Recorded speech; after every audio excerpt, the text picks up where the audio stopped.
Boa tarde, pessoal, tudo bem? Hoje trago para vocês então a aula sobre treinamento de força em crianças e adolescentes, tá? Lembrando que esse é um material complementar, tá? Então vocês terão a outra parte através dos seminários, tá? Então na próxima aula já vai ter o grupo que vai apresentar esse tópico e abordará mais direcionado a parte do treinamento de força. Tá? Então aqui eu trago para vocês hoje uma contextualização desse tema, tá? E como a relevância desse tema nos últimos anos. Tá? Para isso, então, a gente vai abordar um pouco os conceitos sobre o que é crescimento, desenvolvimento e maturação biológica. Vamos abordar alguns métodos para a determinação dessa maturação biológica, né?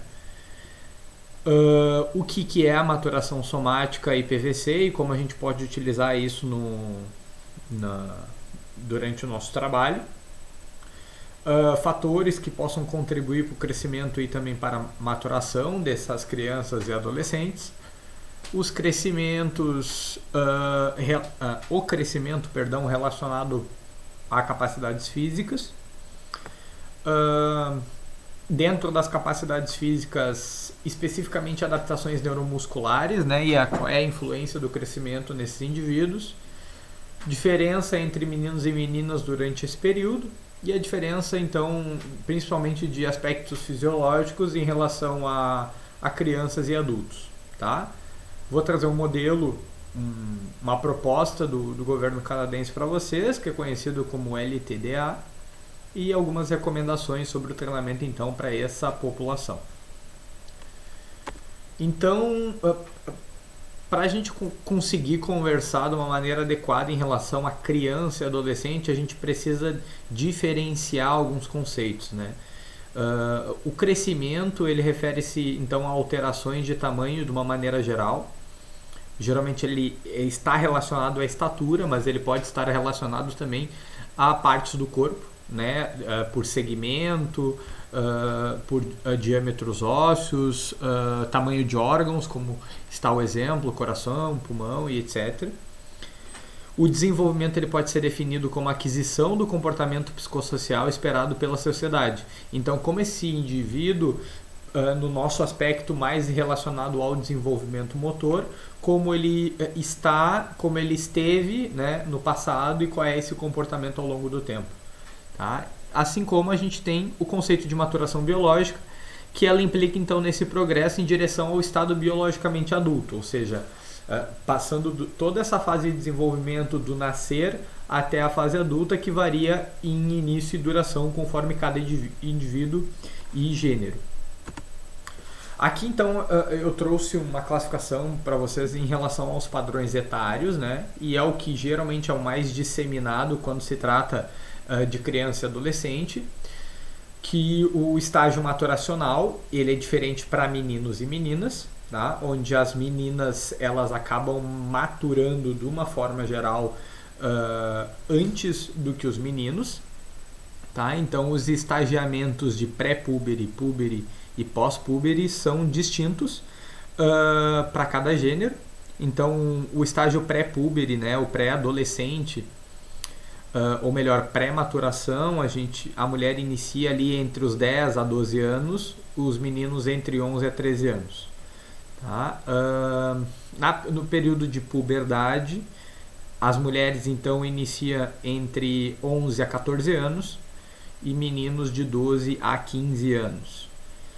E no período pós-púbere, né, já no período já linkando com a vida adulta, seria entre 13 a 18 anos mulheres e 14 a 19 anos homens. Tá? Isso é muito importante a gente sempre destacar, porque vocês irão ver que todos os estudos que relacionam a desenvolvimento de capacidades físicas, treinamento, carga, volume de treino, estão relacionados à maturação biológica. Por que isso? Porque assim a gente consegue direcionar a ênfase de maiores capacidades físicas para cada momento do seu desenvolvimento motor. E isso potencializa a questão da performance e também potencializa o indivíduo a ter uma saúde mais saudável, longe de lesões e um desenvolvimento motor adequado. Aqui então a gente tem métodos para avaliação dessa maturação sexual. Tá? Os métodos mais comuns para essa determinação são a idade esquelética, que é utilizado o raio-x da mão, como está descrito nessa imagem. Então, é avaliado o afastamento dessas epífises ósseas, tá? E o quão próximo elas estão ou não. Quanto mais afastadas elas estão, mais relacionado a criança e pré-púbere, e quanto mais finalizadas, próximas elas estão, mais vinculada ao período púbere e pós-púbere. Tá? Então a gente consegue fazer essa avaliação. É uma avaliação que tem um desvio padrão relativamente grande, tá? Então ela pode oscilar até 15 meses de desvio padrão. Então é uma avaliação que tem os seus vieses, mas é considerada uma avaliação muito usual para a determinação da maturação. Além disso, a gente tem as características somáticas, que a gente usa a antropometria para a realização, depois eu vou comentar mais com vocês a respeito, e características sexuais secundárias, né, que são através dos pelos pubianos, tamanhos de genital e mamas. A maturação sexual e somática, tá, ela é determinada principalmente sobre o estagiamento do PVC, que é o pico de velocidade de crescimento. E esse PVC ele é distinto tanto para meninas quanto meninos, tá? Lembrando que as meninas elas têm esse PVC antes do que os meninos, tá? Vocês podem ver em relação ao cursor ali. Aproximadamente ali entre os seus 11 a 13 anos. E os meninos eles têm esse PVC entre aproximadamente 13 anos e meio a 15 anos, tá? Então, mais ou menos nesse período, tá? Baseado nessa diferenciação, a gente consegue já direcionar um pouco a questão da capacidade física, tá? Então, por exemplo, onde é o período do PVC, a gente começa a ter maiores incrementos de força, tá? Começa a ter maiores incrementos de velocidade relacionado ao componente anaeróbio e começa a ter maior desenvolvimento da capacidade aeróbia, tá? Prévio a isso, né, no período pré-púbere ou pré-PVC, a gente tem maiores desenvolvimentos de habilidades motoras de uma forma geral, exercícios que são complementares ou esportes secundários de uma forma geral, e começar o início, né, desse momento de aceleração, de introdução a movimentos rápidos de uma forma geral, tá? Ao gráfico da esquerda, tá, a gente tem essa divisão do PVC em relação a período precoce, período médio e período tardio, tá? Que isso também, através do PVC, a gente consegue determinar pela antropometria se o indivíduo ele tem uma maturação antes do normal, dentro do período médio, tá? Que é caracterizado como maturação média, ou maturação tardia, que é pós, geralmente é utilizado, tá? Em relação à antropometria, a gente tem algumas variáveis que a gente pode encontrar, utilizar equações para chegar nesses valores, tá? Para isso a gente tem então uma equação de Mirwald, tá? Que é uma equação de 2002 muito utilizada dentro da antropometria e dentro dos clubes, tá? Que é uma equação que ela utiliza então a idade do indivíduo, peso, estatura sentada, que é a estatura troncoencefálica, e o comprimento de perna, medido então do trocânter até a parte distal da perna, e a relação peso-estatura, que é o peso dividido pela estatura vezes 100. Tá? Então essas 6 variáveis antropométricas embutida dentro de uma equação que é distinta para meninos e meninas, a gente consegue encontrar esse estagiamento do PVC. Tá? Destaco para vocês abaixo aí, então, como é feito essa equação, tanto para meninos quanto meninas. Se caso vocês tiverem interesse, vocês podem testar ela não é muito difícil da gente conseguir encontrar esses valores, desde que seja avaliada a parte antropométrica de forma adequada, tá? E ela tem uma boa validade e precisão, e a gente consegue então ter parâmetros de como esse indivíduo está em relação à sua maturação e qual o momento de ênfase de capacidade física que a gente deveria dar durante esse processo de transição entre a criança e o adolescente, do adolescente ao adulto. Na imagem do esqueleto eu destaco para vocês aonde que é a avaliação do comprimento do trocânter, né? Então a gente pega o ponto mais alto do fêmur, tá? Na cabeça do fêmur, na região do acetábulo, e a gente mede até a parte de baixo, então, e esse é o comprimento da perna, também conhecido como comprimento do trocânter. A maturação sexual, como eu havia dito, ela também pode ser avaliada, né, através de sinais em relação ao nosso corpo, tá, que é distintos para meninos e meninas, e é conhecida e muito utilizada há mais de 50 anos aí, a avaliação de Tanner, né, que é dividida em 5 estágios de maturação. Tá? Nesta figura eu trago para vocês um exemplo de meninas e meninos que são da mesma idade e têm um processo maturacional muito diferente. Tá? Então é a mesma coisa que a gente vinha comentando antes, mas desta forma uma escala mais visual.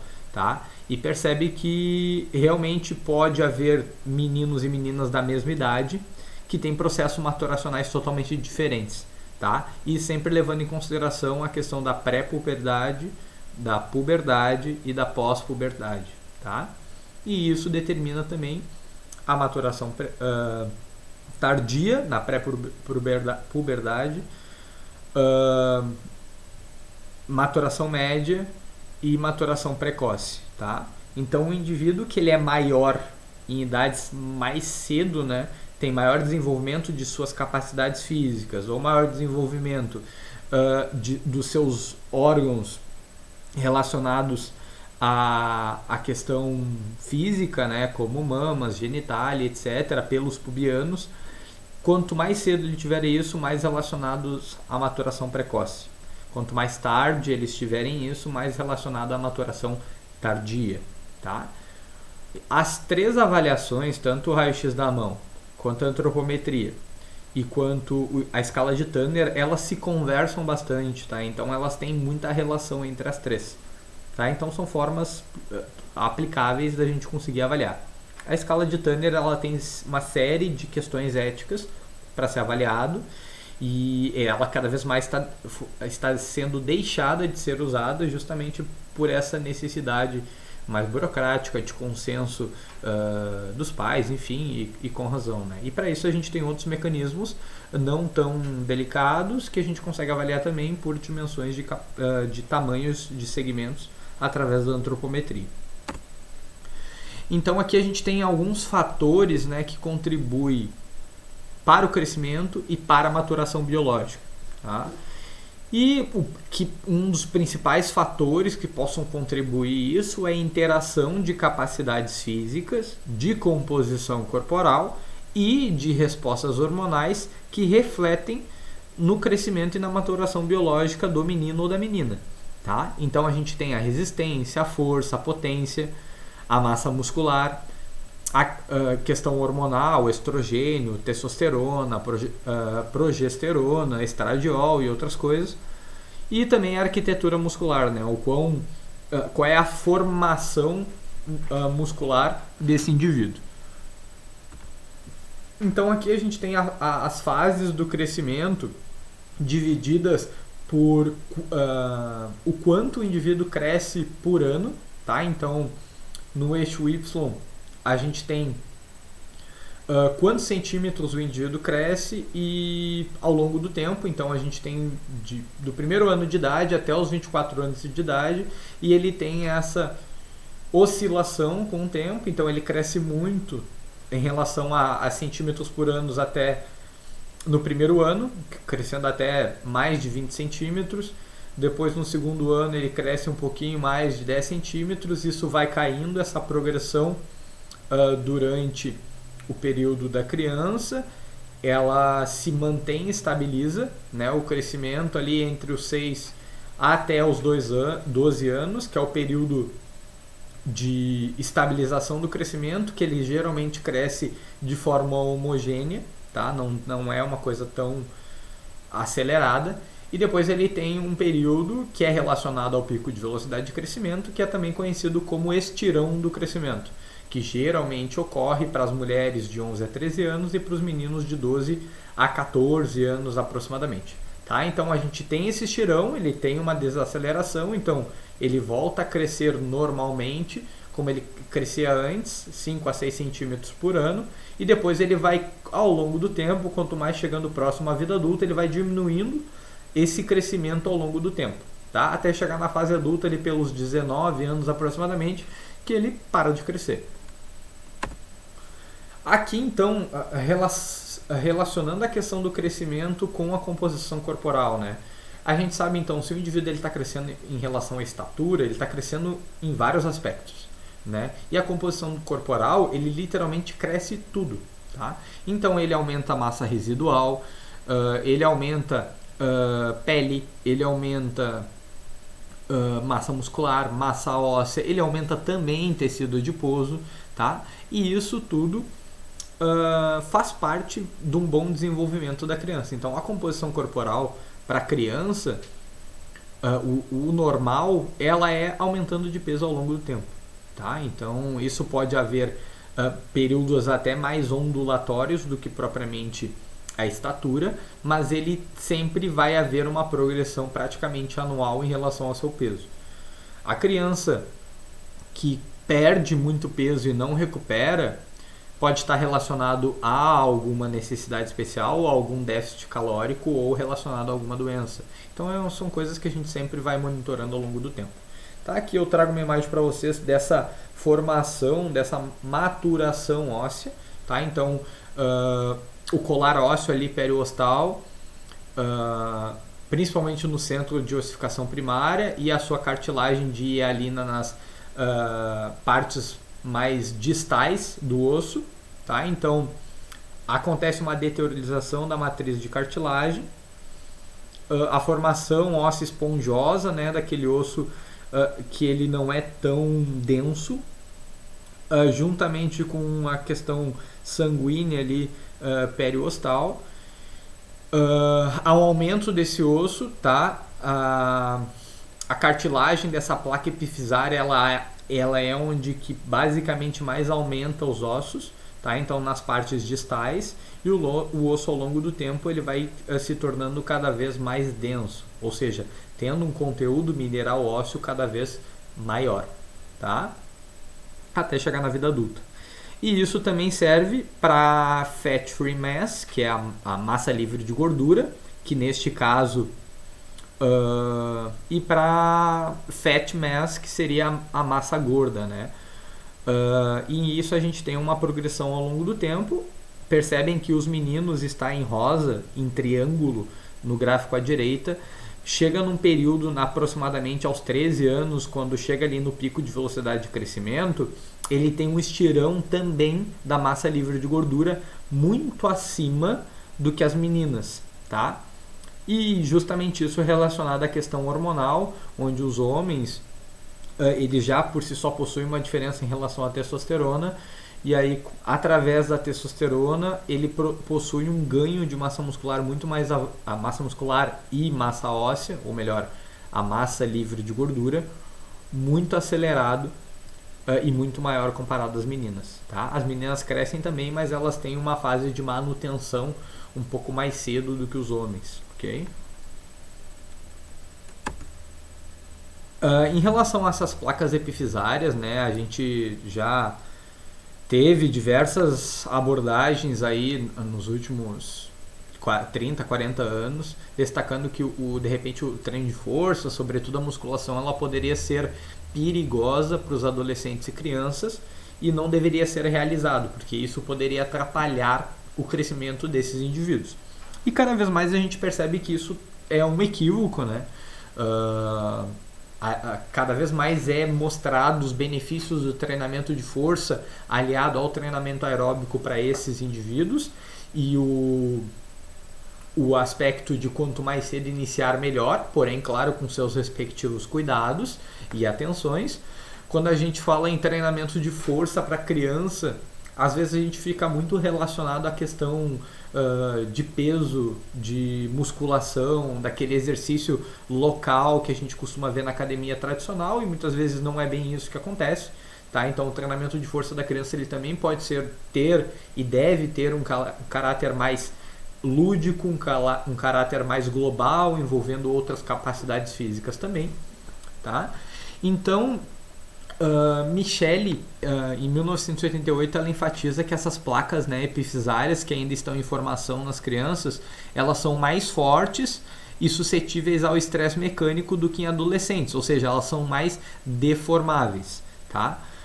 Mas não há indícios que há prejuízo no crescimento de crianças submetidas ao treinamento de força, tá? Mas aí a gente entra na pergunta, tá? Mas quando deveria iniciar o treinamento de força sem prejuízo, né, para essas crianças?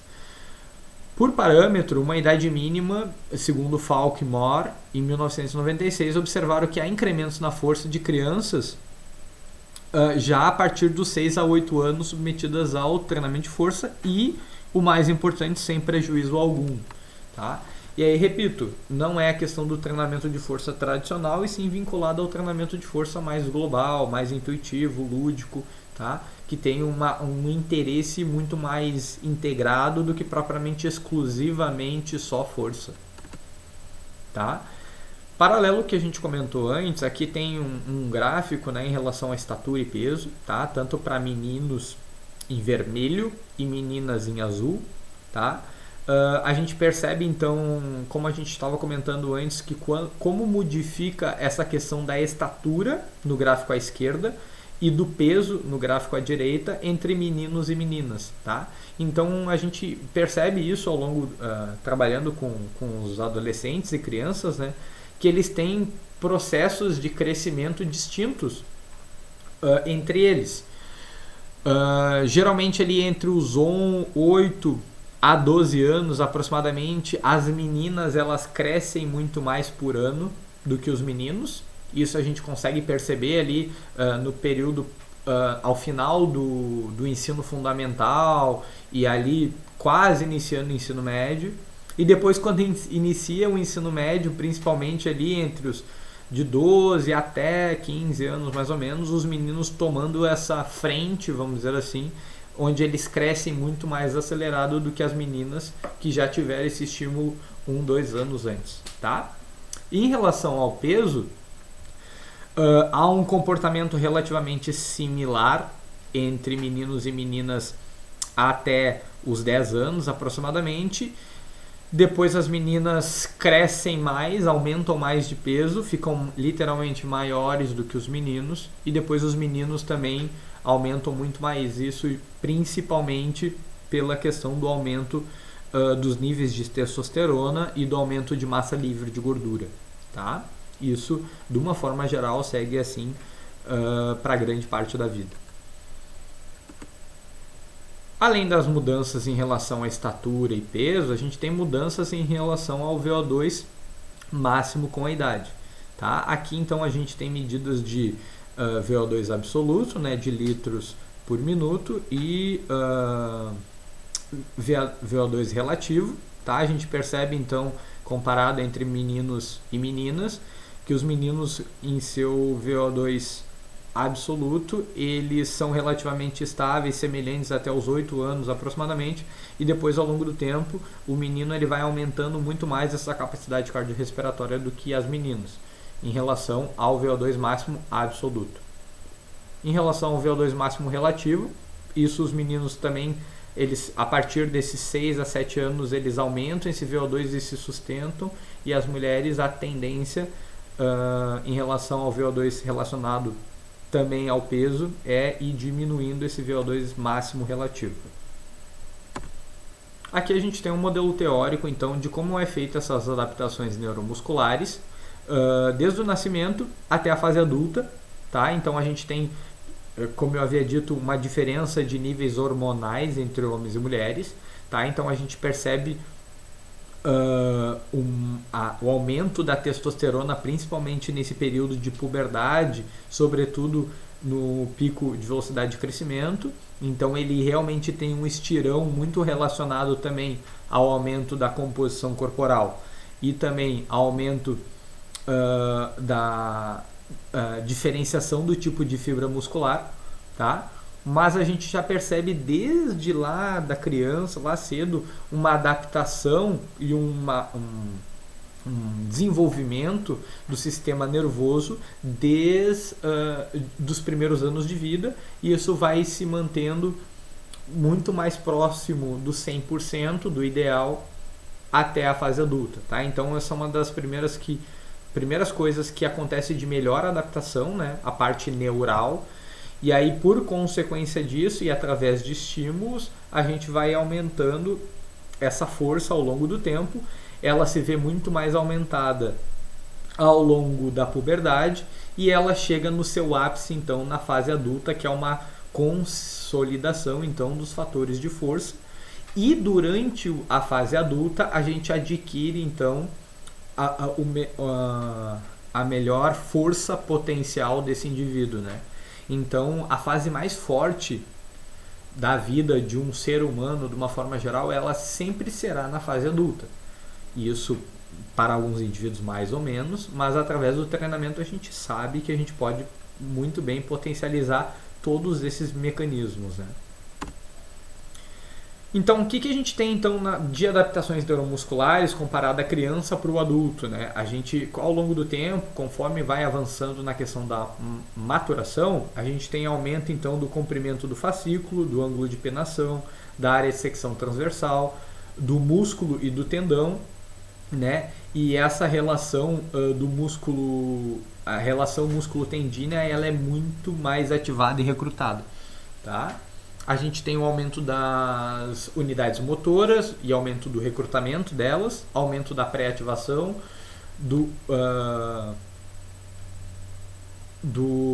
e menor cocontração, né? Então a gente tem várias coisas que estão relacionadas a esse melhor desenvolvimento, aumento do CAI ao longo desse desenvolvimento maturacional. Isso potencializa então a força máxima, potencializa a taxa de produção de força e outros aspectos. Então, a maturação, que a gente estava comentando como crescimento, ela está intimamente relacionada a esse aumento da força também. Então, a gente começa a perceber que a força ela tem um mecanismo muito importante para o desenvolvimento das outras capacidades. Não só em relação ao desenvolvimento neuromuscular desse indivíduo, mas no desenvolvimento de uma melhor velocidade, de uma melhor agilidade, de uma melhor aptidão aeróbia e anaeróbia, melhor habilidade dos exercícios e melhor balanço e flexibilidade. Então ela é uma engrenagem, né, como faz a relação de Feigenbaum, ela é uma engrenagem vital para isso dar uma continuação exata e contínua para o adolescente saudável e para o atleta a longo prazo, né, caso ele chegue no ápice da modalidade. O gráfico da esquerda ele traz um acompanhamento então, né, desse estágio de desenvolvimento da infância até o adulto e essa performance neuromuscular ao longo do tempo. E a gente consegue perceber na linha azul, tá, que quanto mais cedo esse indivíduo ele é estimulado, integrado durante a pré-adolescência, né, durante o período de infância, ele tem maior esse desenvolvimento de performance neuromuscular ao longo do tempo, tá? Então ele leva vantagem comparado aos meninos que começam isso de um momento tardio, né? Ou só na adolescência ou só na fase adulta, tá? E realmente isso aliado ao esporte tem seus benefícios potencializados, tá? Então aqui, por exemplo, a gente tem a comparação só do esporte, que seria o gráfico cinza, né, clarinho ali. Então, que ele tem um desenvolvimento do seu potencial de performance neuromuscular, a sua maturação neuromuscular. desenvolvido, e aqueles indivíduos que começam a ter estímulo de força de forma antecipada, já no seu período de pré-adolescência, ele tendo níveis de força e maturação neuromuscular muito acima de quem só realiza apenas o esporte ou não realiza. Aqui a gente, seguindo nas adaptações neuromusculares, a gente tem então, conforme o estágio maturacional que a gente tinha comentado antes, né? Então, período pré-puberdade, pré-PVC, PVC, pós-PVC e pós-puberdade, né? Já chegando na fase adulta, e a gente consegue ver então esses valores, a razão de força em newtons dividido pela massa muscular, pelo peso corporal, perdão, e essa diferença, né, principalmente quando chega no pico de velocidade de crescimento entre meninos e meninas, onde os meninos eles se destacam muito mais por esses níveis de hormonais de testosterona comparado às meninas. Tá? Para adaptações neuromusculares, a gente tem então um comportamento semelhante em relação à força, como a gente estava destacando antes, para o pico de torque relativo e para a velocidade. Tá? Então a gente percebe então para a velocidade nos gráficos acima relacionado à natação, né? 100 metros de nado no primeiro gráfico e 400 metros de nado no segundo gráfico. E em relação à velocidade da corrida, 100 metros no primeiro gráfico e 1,5 km em relação ao segundo gráfico. E a gente percebe que ao longo do tempo esses indivíduos eles vão se tornando mais velozes. Tá? Esse aumento dessa velocidade está intimamente relacionado com o aumento dessa força muscular. Tá? Então, indivíduos mais fortes, eles são mais velozes também ao longo desse período de criança e adolescente. Então, se a gente sabe que tudo aumenta, né? Mas cada um tem as suas predominâncias, a gente está desenvolvendo isso sempre ao longo do tempo. Então, quando a gente é criança, até partir lá, chegar lá no adulto, a gente está sempre aumentando força, a gente está aumentando a capacidade aeróbia, a gente está aumentando a potência, e a gente, quanto mais tem esses estímulos, mais a gente chega em ápices de desempenho máximo. Tá? E aí, já saindo um pouco do indivíduo que faz a atividade por ser ativo somente e direcionando para a questão do perfil atlético, desenvolvimento de performance, tá? Quanto mais controlado essa carga, mais programados são esses exercícios e maior é a gamificação desses estímulos relacionados à força, melhor desenvolvimento desses indivíduos ao longo do tempo, tá? Então, a gente sempre vai aumentar, mas com o treinamento, sobretudo o treinamento de força, a gente pode aumentar mais ainda esse desempenho, até que na fase adulta ele consiga chegar num desenvolvimento máximo, tanto atlético quanto na sua modalidade por lazer. Tá, então a gente é importante destacar, né, essa comparação entre crianças e adultos. A criança ela não é um adulto em miniatura, então ela tem processos que ela não ainda está completamente desenvolvido, quase todos, geralmente. Então elas têm porcentagem de fibra do tipo 1 maiores. Perdão, elas têm... O adulto ele tem mais fibra do tipo 1, mais percentual de fibra do tipo 2, tem muito mais testosterona do que a criança. A criança ela acaba tendo menor massa muscular e menor área de secção transversa, tá? Tem mais atividade física a criança geralmente comparado ao adulto, e ela também possui uma melhor recuperação pós atividade física, né? Ou intrasessões. Maior glicose aeróbia, maior lipólise, ou seja, quebra da gordura e ressíntese de creatinofosfato. Ela tem menor o seu sistema anaeróbico quando comparado ao adulto, então menor fosfofrutoquinase, aproximadamente 33% abaixo, né? Ela tem um melhor metabolismo aeróbio em exercícios submáximos. A gente tem então estoque de glicogênio muscular, lactato diferente, maturação do sistema nervoso, é menor potência aeróbia e anaeróbia, é menor eficiência mecânica e, por consequência, menor força e potência.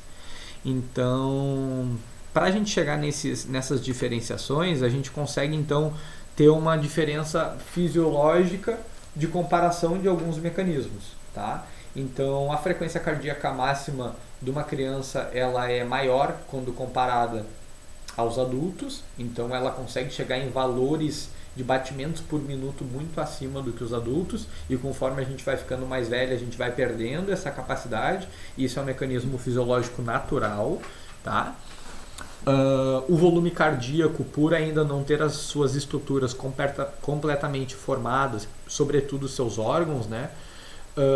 Ela tem um volume cardíaco menor, assim como tem um débito cardíaco menor e tem um volume das estruturas menor, quando comparado aos adultos.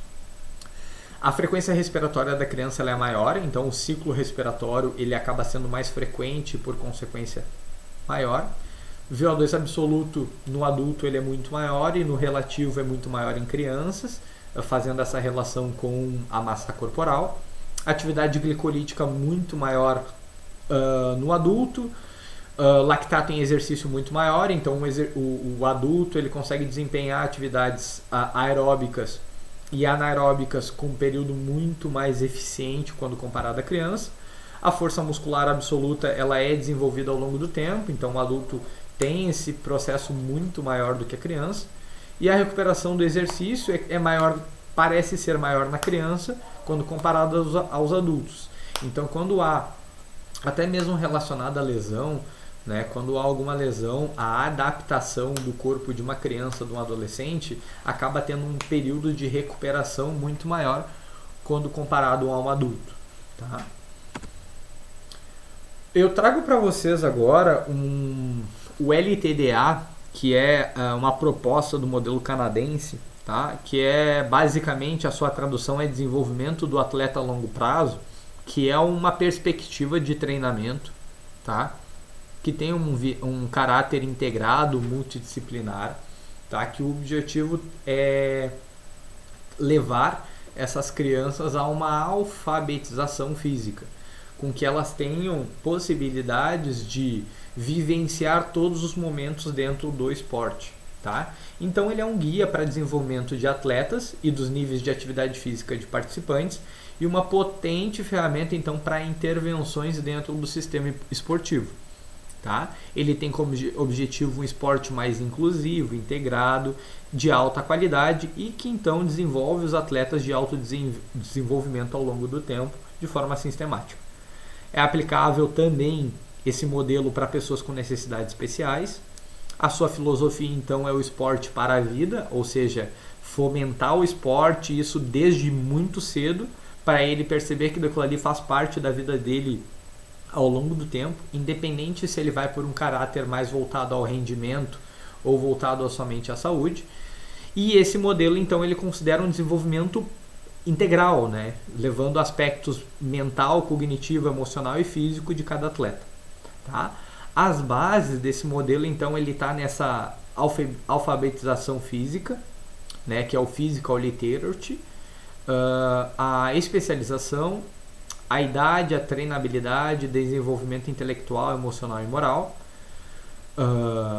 através da valorização do esporte, a ética em relação ao esporte, excelência ao longo prazo, a periodização desde cedo, a introdução do período competitivo ao longo do tempo e desse desenvolvimento, a integração de sistemas não só relacionados à parte física, mas sistemas relacionados à saúde, educação, recreação e esporte, e desenvolvimento contínuo da performance, né? Cada vez melhorar mais ao longo do tempo.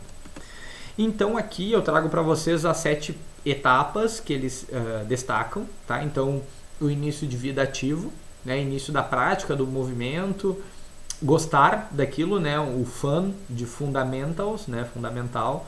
O desenvolvimento motor, então o desenvolvimento de diversas habilidades e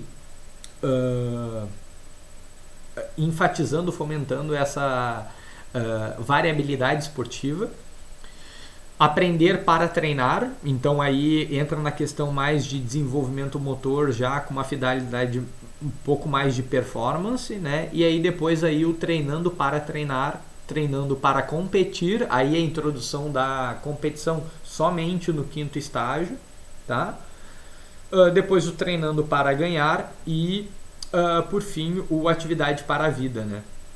Então, eles destacam que esse caminho ele pode ser cruzado, né? Então ele pode não necessariamente ir do 1 ao 6, né? Então ele não precisa ir do iniciativo até o treinando para ganhar e se tornar um atleta competitivo, até porque a gente sabe que isso é uma população muito pequena, né, de atletas, mas ele tem que entender que isso ao longo do tempo vai trazer benefícios para ele, não somente no rendimento esportivo, mas também para a atividade ao longo do tempo.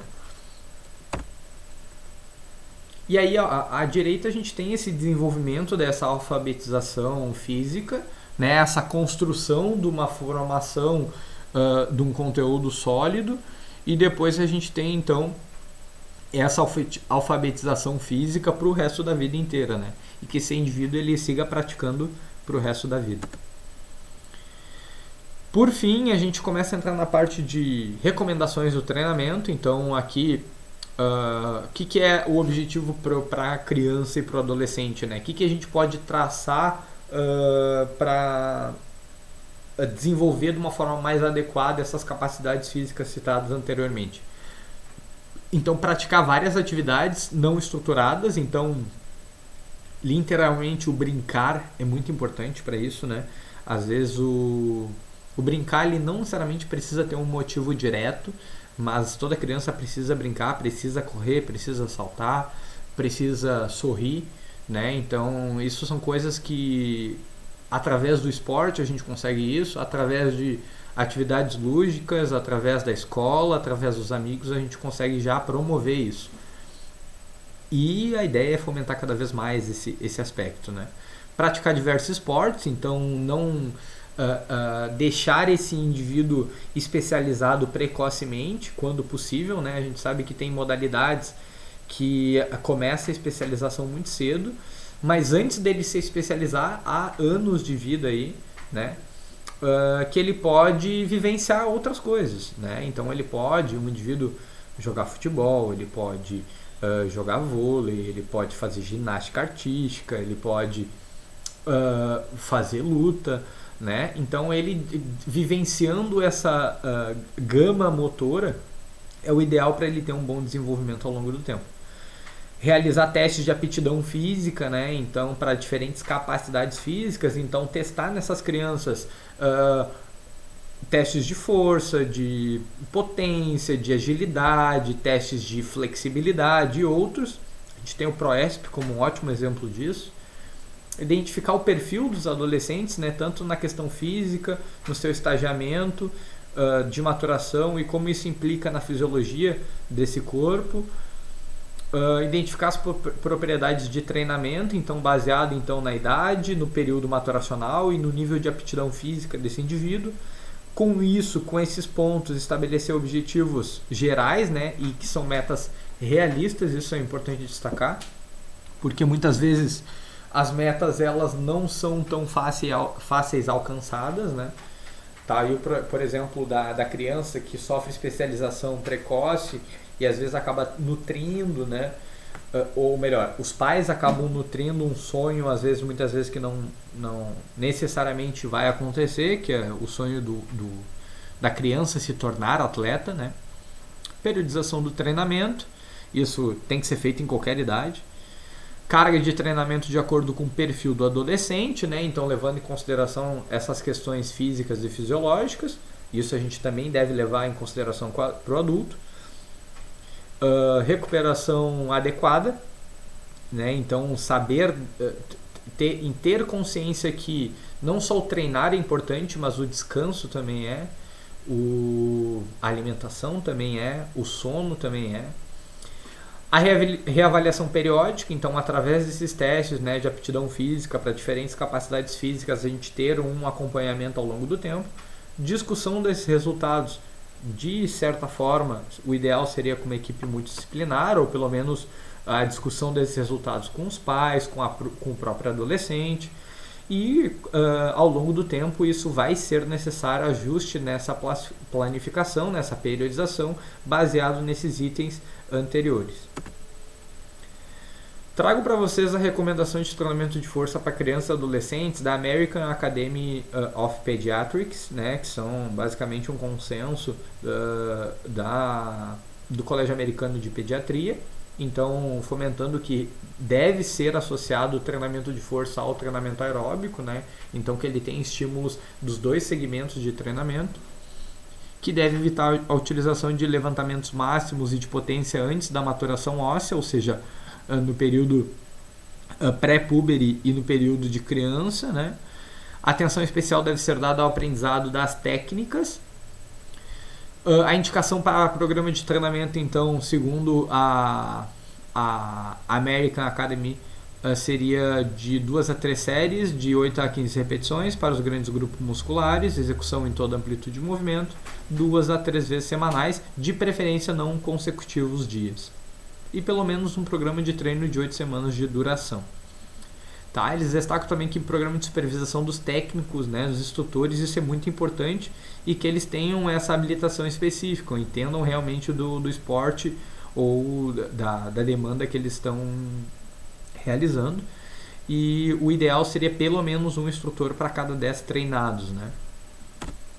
Aqui eu trago outra recomendação de outro posicionamento, tá? Que é a National Strength and Conditioning Association, né? Que eles destacam então a intensidade também, né? Que seria de baixa a moderada em relação ao treinamento de força, de 40 a 50 até 70 a 75% de 1 RM para esses indivíduos. Quanto maior a idade, geralmente mais próximo relacionado a 1 RM, quanto menor a idade, menos relacionado a 1 RM. Volume, início então para o indivíduo que está iniciando, de 1 a 2 séries de 8 a 15 repetições, e para aqueles que estão mais avançados, até 4 séries de 8 a 12 repetições. Frequência de 2 a 3 vezes por semana, também que nem o outro posicionamento, em dias não consecutivos. Exercícios, né, ênfase em grandes grupos musculares, também levar em consideração locais como lombar, abdômen, quadril, né, a ênfase também com pesos livres para potencializar a questão de coordenação motora, né, comparado aos guiados, eles realmente trazem muito mais benefícios, né. Como eu tinha dito antes, é sempre importante trazer um exercício, uma tarefa para essas crianças e adolescentes voltados com mais de um objetivo, tá? E a gente pode trabalhar a força associada a outros mecanismos, né? Associados à coordenação, associados à velocidade, à agilidade, associados a saltos, por que não? A ênfase também de exercícios pliométricos e de equilíbrio. Aqui também eu trago uma outra recomendação, essa bem pertinho daqui de casa, né? Que é do professor Roney, um artigo que eles fizeram de revisão, então, né, do nosso grupo, que destaca todos os outros pontos relacionados anteriormente, que eu vinha comentado os outros dois posicionamentos, e acrescentando mais algumas informações que são fundamentais, tá? Que seria a questão do aquecimento, né, que ênfase então em exercícios dinâmicos, com duração de 5 a 15 minutos, e a importância também desse período de resfriamento ao final das sessões de treinamento e alongamento. 8 a 12 exercícios por aula, trabalhando de forma integrada, assim como exercícios específicos também são importantes em um menor impacto, né, em relação a abdominais, em relação a exercícios específicos para dorsais, etc. Aos poucos experientes, iniciar com 1 a 2 séries por exercício, e aqueles mais avançados, 2 a 3 séries para indivíduos, mas que tenham maior vivência no esporte ou na modalidade. E em relação à intensidade, aproximadamente 60% do 1RM, de 8 a 15 repetições. Espero que vocês tenham gostado. Qualquer dúvida, a gente retira em aula, tá? E nos vemos na próxima aula.